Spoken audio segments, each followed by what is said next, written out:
Assalamualaikum warahmatullahi wabarakatuh. Selamat siang, salam sejahtera bagi kita semua.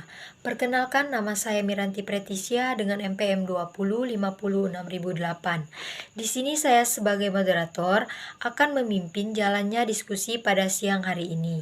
Sebelumnya saya ingin memperkenalkan anggota kelompok saya. Yang pertama ada Anggia Lukita Dewi, yang kedua ada saya sendiri Miranti Pretisia, yang ketiga ada Sophia Heronisa, dan yang keempat ada Siti Nur Aisyah Jamil. Teori yang akan dibahas pada siang hari ini yaitu strategi pembelajaran kontekstual. Untuk mempersingkat waktu, pada pemateri pertama saya persilakan.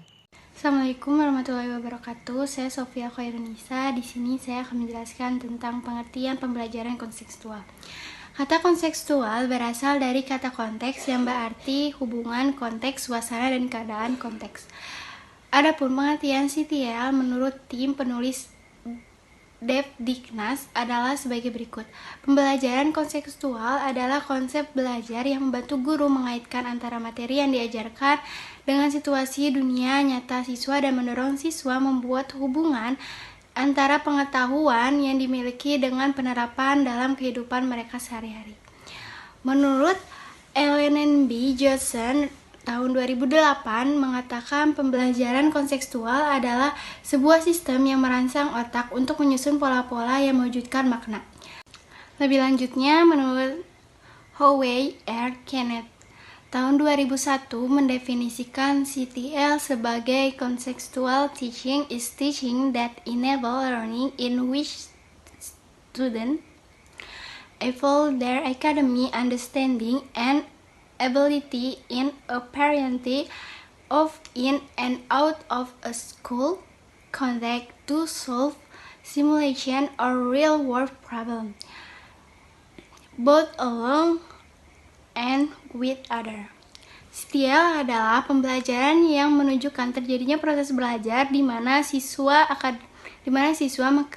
menggunakan pemahaman dan kemampuan akademiknya dalam berbagai konteks dalam dan luar sekolah untuk memecahkan masalah yang bersifat simulatif ataupun nyata, baik sendiri maupun bersama-sama. Selanjutnya ada karakteristik pembelajaran kontekstual.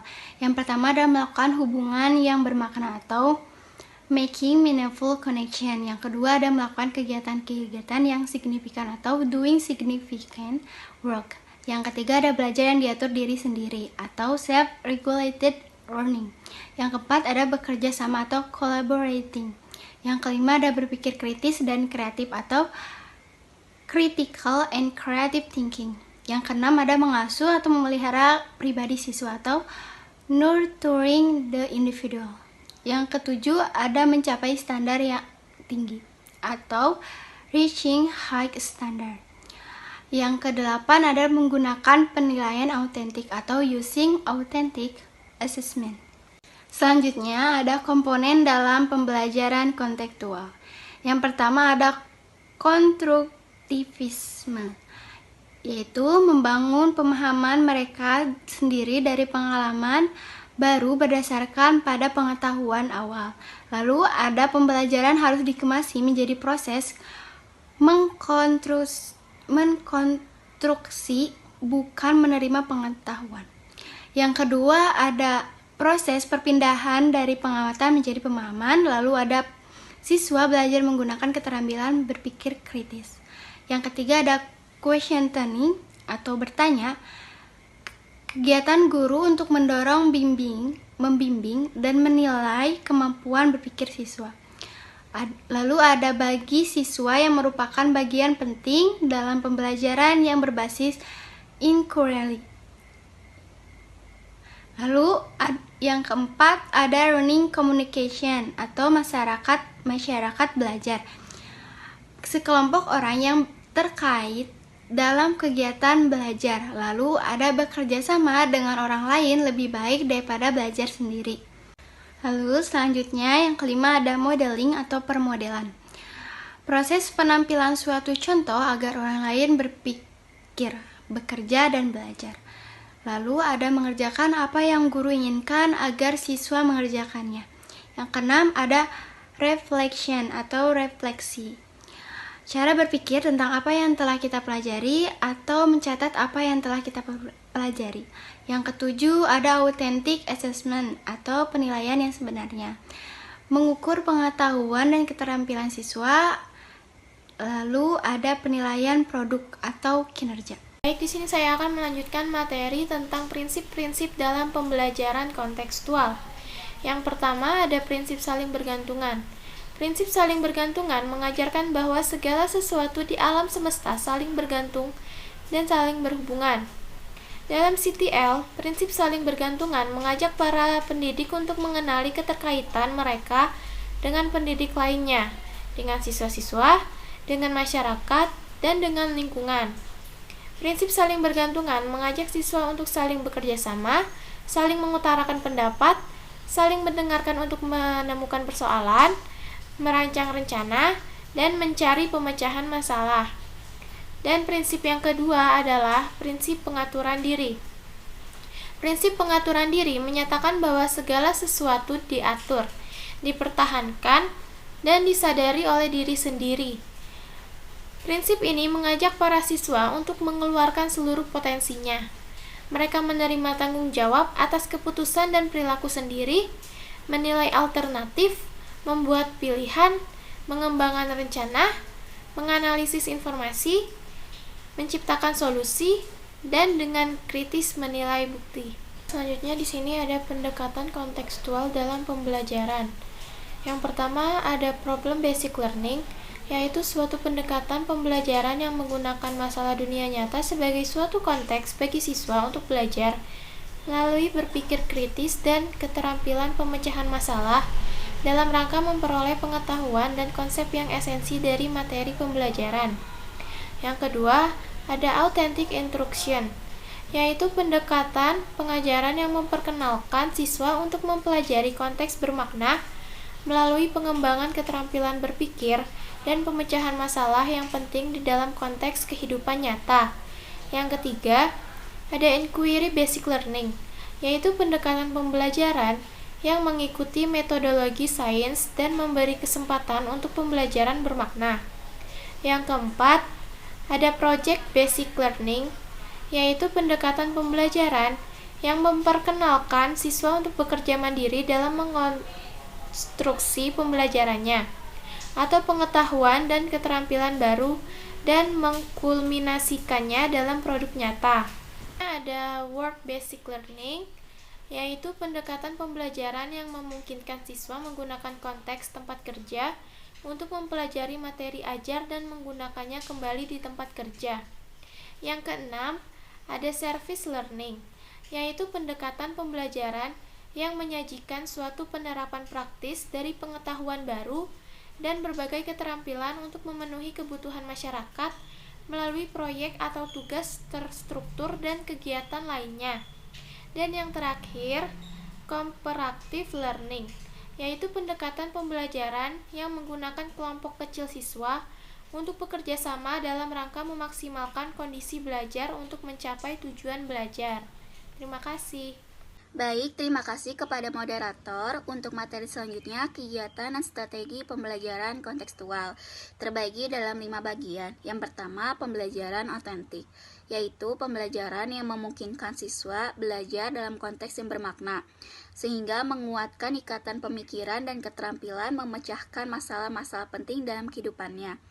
Yang kedua, pembelajaran berbasis inquiry, yaitu memaknakan strategi pembelajaran dengan metode-metode sains sehingga diperoleh pembelajaran yang bermakna. Yang ketiga, pembelajaran berbasis masalah, yaitu pendekatan pembelajaran yang menggunakan masalah-masalah yang ada di dunia nyata atau di sekelilingnya sebagai konteks bagi siswa untuk belajar kritis dan keterampilan memecahkan masalah, dan untuk memperoleh konsep utama dari suatu mata pelajaran. Yang selanjutnya, pembelajaran layanan, yaitu metode pembelajaran yang menggabungkan layanan masyarakat dengan struktur sekolah untuk merefleksikan layanan, menekankan hubungan antara layanan yang dialami dan pembelajaran akademik di sekolah. Yang kelima, pembelajaran berbasis kerja, yaitu pendekatan pembelajaran yang menggunakan konteks tempat kerja dan membahas penerapan konsep mata pelajaran di lapangan, Prinsip kegiatan pembelajaran di atas pada dasarnya adalah penekanan pada penerapan konsep mata pelajaran di lapangan dan menggunakan masalah-masalah lapangan untuk dibahas di sekolah. Untuk materi selanjutnya, langkah-langkah pembelajaran kontekstual. Yang pertama, mengembangkan pemikiran bahwa anak akan belajar lebih bermakna dengan cara bekerja sendiri, menemukan sendiri, dan mengkonstruksi sendiri pengetahuan dan keterampilan barunya. Yang kedua, melaksanakan sejauh mungkin kegiatan inquiry untuk semua topik. Yang ketiga, mengembangkan sifat ingin tahu siswa dengan bertanya, yang menciptakan masyarakat belajar, menghadirkan model sebagai contoh belajar, melakukan refleksi di akhir pertemuan, dan yang terakhir melakukan penilaian yang sebenarnya dengan berbagai cara. Baik, untuk materi selanjutnya, kelebihan dan kekurangan pembelajaran kontekstual. Kelebihan yang pertama, pembelajaran menjadi lebih bermakna dan real atau nyata. Yang kedua, pembelajaran lebih produktif dan mampu menumbuhkan penguatan konsep kepada siswa karena CTL menganut aliran konstruktivisme.